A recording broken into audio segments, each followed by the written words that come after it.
શીતળા સાતમની કથા।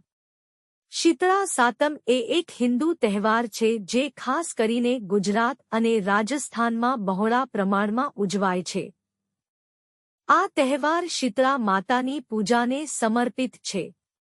શીતળા માતાને ચેપની બીમારીઓને દૂર કરવાની દેવી તરીકે માનવામાં આવે છે, ખાસ કરીને ચામડીના રોગો જેવી કે ચામડીના છાંટા, ચિકનપોક્સ। આ તહેવારની પાછળની કથા ખૂબ જ રસપ્રદ છે। કથા એક ગામમાં એક ગામના માણસો પોતપોતાના વ્યવસાયમાં વ્યસ્ત હતા।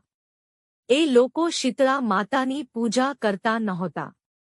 શીતળા માતા તેના પર ક્રોધિત થઈ। એક દિવસ ગામમાં એક બીમારી ફાટી નીકળી અને ચામડીના છાંટા, ચિકનપોક્સ ની મહામારીને કારણે ઘણા લોકો બીમાર પડી ગયા। ગામવાસીઓ હેરાન થઈ ગયા અને સમજ્યા કે તેઓએ શીતળા માતાની પૂજા નહીં કરતા તેના કારણે આ દુઃખ આવ્યું છે। તેઓ બધા શીતળા માતાની કૃપા મેળવવા માટે દુર્ગા દેવીની પ્રાર્થના કરવા લાગ્યા। શીતળા માતા ત્યારે ગામવાસીઓએ કહ્યું, માતા, અમને ક્ષમા કરો। અમે આપના તહેવારનું ઉજવણું કરવાના આબાદીથી દૂર રહી ગયા હતા। હવે અમે આપના તમામ નિયમોનું પાલન કરીશું અને હમણાંથી દર વર્ષે શીતળા સાતમનો તહેવાર મનાવીશું। શીતળા માતા તેમણે કહ્યું, મારા નિયમો અનુસાર તમે આ દિવસે ઠંડા ખોરાકનો ભોગ લાવજો અને ઘરમાં તાજું ખાવાનું બનાવશો નહીં। તેનાથી તમારું સ્વાસ્થ્ય સારું રહેશે અને તમે બધા રોગથી મુક્ત રહી શકો છો। ગામવાસીઓએ માતાની આ વાત સાંભળી અને એમના આદેશનું પાલન કર્યું।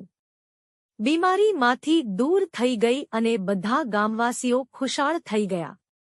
શીતળા સાતમનો તહેવાર આ દિવસમાં લોકોએ પૂર્વના દિવસે બનાવેલી ઠંડી વાનગીનો જ ભોજન લેવો જોઈએ અને તાજા ખાવાનું બનાવવું નહીં। આ ઉપરાંત શીતળા માતાના મંદિરમાં પૂજાઅર્ચના કરવામાં આવે છે અને માતાને મીઠી અને ઠંડી વાનગીના ભોગ ચડાવવામાં આવે છે।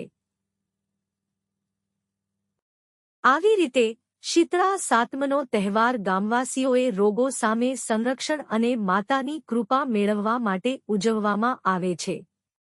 વિશ્વાસ અને પરંપરા। આ કથા આપણને એ સિદ્ધાંત પર વિશ્વાસ મૂકવા પ્રેરિત કરે છે કે દેવી દેવતાઓના સન્માન અને તેમને પ્રસારિત પરંપરાઓને અનુસરીને જ આપણે બીમારીઓ અને અન્ય કુદરતી દુઃખોથી બચી શકીએ છીએ। શીતળા સાતમનો તહેવાર આદર અને ભક્તિથી ઉજવવો જોઈએ અને શીતળા માતાની કૃપા મેળવવી જોઈએ।